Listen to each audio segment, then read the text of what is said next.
Sadgurunath Maharaj Ki Jai. We are learning the meaning of the verses of Sri Guru Gita based on Guru Gitatheshwari, written by Her Highness Mahayogi Swami Umananda Saraswati. As asserted by Gurudev, Sri Guru Gita Mahamantra is a self-study that enhances and fosters the art of living in the present age of darkness known as the Kali Yuga.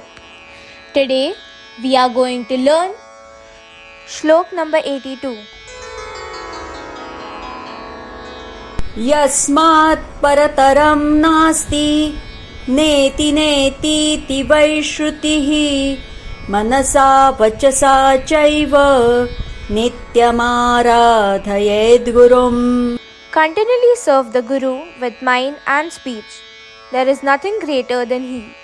The Vedas describe him as not this, not this. Guru is Guru alone. To worship Guru with the help of mind and speech constantly is the sadhana for the seeker. The modern doctor, while diagnosing a patient, starts negatively and says no diabetes, no blood pressure, no typhoid, etc., and then only declares positively. In the same way, Shruti, Upanishads, and Vedas first tell us Guru is not this, and in the end, to describe Guru, when they do not find enough words, they conclude that Guru is the highest, Guru is the greatest. How can imperfect describe the perfect? The Guru state is the final goal, highest abode, beyond which there is nothing. Then how do we reach there? The sadhana of Guru devotion is the only sadhana. With the help of body and senses, when the sadhana is done, it becomes external sadhana, which is not complete, which is not enough.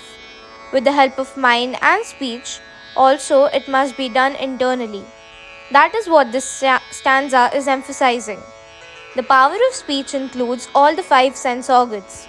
Mind means the whole inner equipment.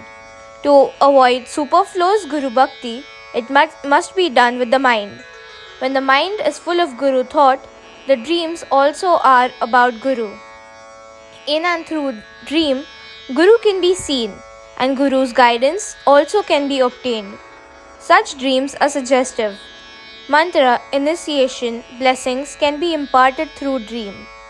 This indicates that the seeker's mind has to become full of Guru thoughts and so divine.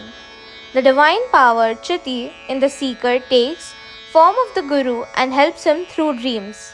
When the mind itself thus starts contemplating on the Guru alone, then his instincts, feelings, speech, actions also start expressing Guru Bhakti. There are 4 types of power of speech. They are called Vaikhari, with the help of tongue, Madhyama, middle, with the help of sound at neck, Pashyanti, in heart, and Para, at the navel. The first is the grosser than the others. Para is the subtlest and deep. The Guru should not be worshipped superficially but deeply. Then only it becomes fruitful. When the above 4 types of speech remember Guru, all the senses, all do actions for Guru. Then again, this internal and external sadhana of Guru Bhakti should not be occasional but must be usual, a daily ritual practice. This stanza seems to be very particular about this. A long and continuous sadhana alone can help the seeker achieve the goal.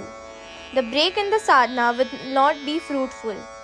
The breathing goes on for 24 hours. Therefore, it is easier and better to remember Guru with every breath. Then in sleep, also Guru Smarana sadhana will be performed and Guru Bhakti will automatically be intensified. The sleep will be called the state called Tandra, which is beyond sleep and is like a dream state. The deep sleep becomes the state of Samadhi and the state of thoughtfulness. When the mind identifies with Guru, the 4th state of meditation, called Turiya, the stage of objective realization, can be achieved. Not a single moment is wasted. Truth alone is internal. Everything else is transitory. Therefore, to have the realization of truth, the sadhana also must be usual and regular and not periodical. The bliss of Guru love is such that as a honey bee is after honey, so the seeker's mind would want and demand be after Guru's love only. An ordinary fly would be after anything, good or bad, dirty or clean. But the honeybee would touch and accept only honey. Similarly, the real Guru Bhakt cannot do anything other than sadhana, but the sadhana of Guru Bhakti. Internally, the Guru in our heart pulls and draws the seeker within towards him, and externally, the embodied Guru gives a push inward and makes him introvert. This happens like the cart that is pushed by a man from behind and pulled in the front by another man. Thus, the Guru Bhakti has a double force. The speed of sadhana becomes doubly fast.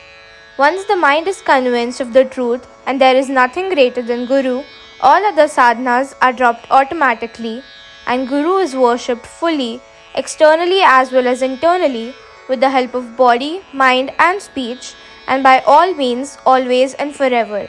Sadgurunath Maharaj Ki Jai.